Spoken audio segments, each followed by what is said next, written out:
In the year 1135 in France, a Norman monk wrote about meeting a priest who bore a terrifying scar on his neck, a black mark, the shape of a human hand, burned as if by a red-hot iron. This priest hadn't been attacked by a bandit. He swore he had been strangled by a knight who had been dead for months in the middle of an army of ghosts. And the craziest part?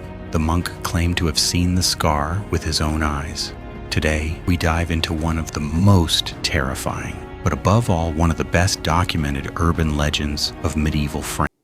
We are talking about an official report, meticulously recorded in Latin by the famous chronicler Orderic Vidal in his major work, the Historia Ecclesiastica.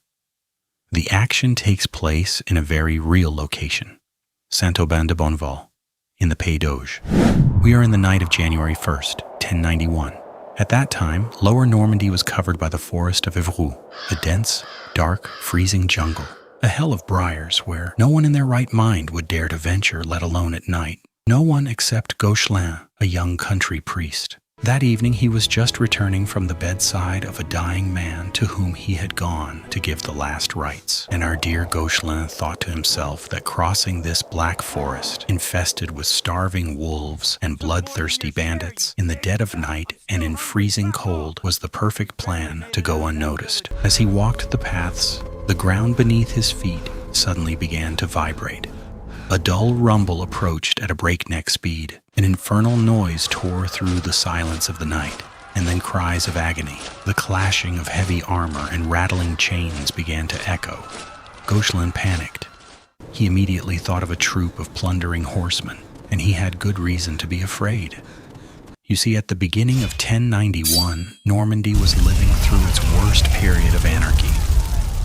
The powerful Duke William the Conqueror had died 3 years earlier. He left the duchy to his eldest son, a leader so weak and catastrophic that the region plunged into a private civil war. The local lords, the barons, were holding a contest to see who could plunder the most countrysides, burn the most churches, and kill the most peasants. Gangs of ultra-violent young knights were terrorizing everyone. In short, traveling at night was a guarantee to cross paths with heavily armored psychopaths. To escape them, Gauchelin spotted some medlar trees away from the path and ran to hide.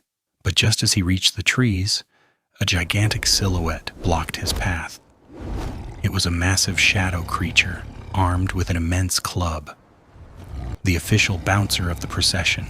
The giant turned to the priest and bellowed in a voice from beyond the grave. "Do not move. Stay there and watch." Gauchelin was petrified, pinned against his tree like a child, caught red-handed. It was at this exact moment that the Mesnie Hellequin burst onto the path.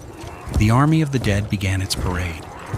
The procession advanced in good order, divided into 4 distinct cohorts. And what Gauchelin was about to realize was that this hellish army was the exact mirror of the chaos ravaging his province.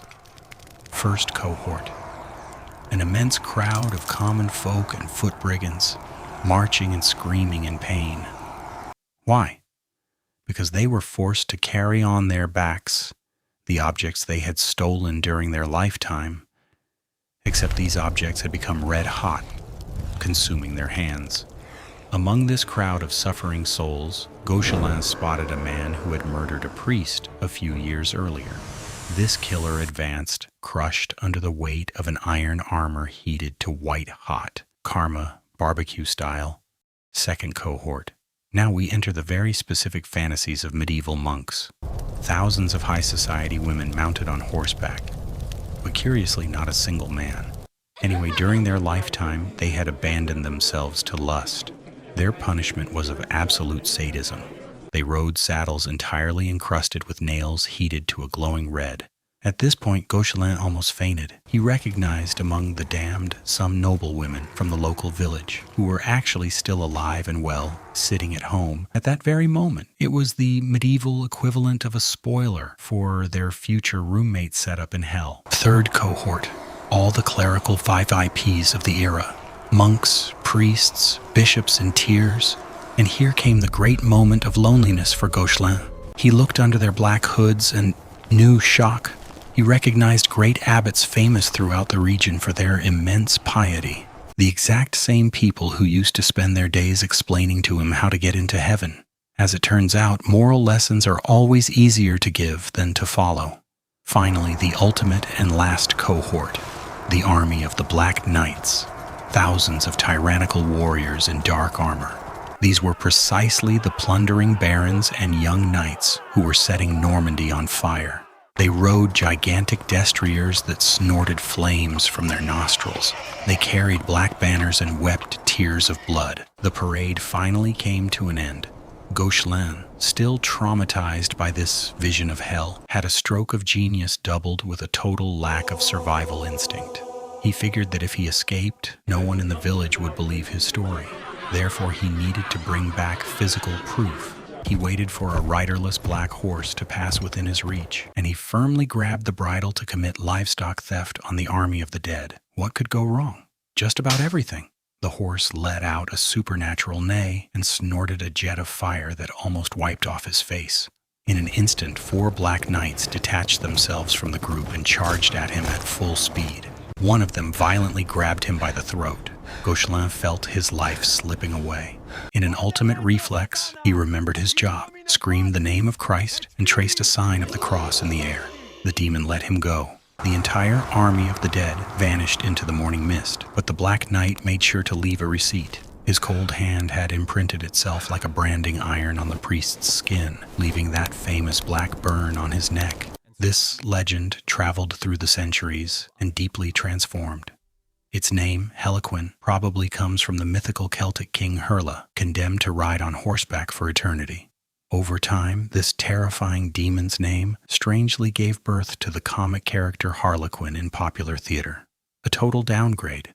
But above all, this Norman legend is the direct ancestor of the famous Wild Hunt, which you find everywhere in pop culture today. It is the very thing that inspired the sworn enemies of Geralt of Rivia in the video game The Witcher 3, or Tolkien's terrifying Black Riders in The Lord of the Rings. So, the next time you are walking in the forest on a winter night and you hear the wind howling strangely through the branches, ask yourself the question, is it just a storm, or is it the Mesnie Hellequin coming for your soul? In case of doubt, avoid touching the horses. Tell me in the comments if you would have had the courage or the stupidity of Gauchelin face to face with this army of the dead. If you enjoyed this dark dive into the mysteries of medieval France, smash that thumbs up button, subscribe, take care of yourselves, and see you very soon for a new video.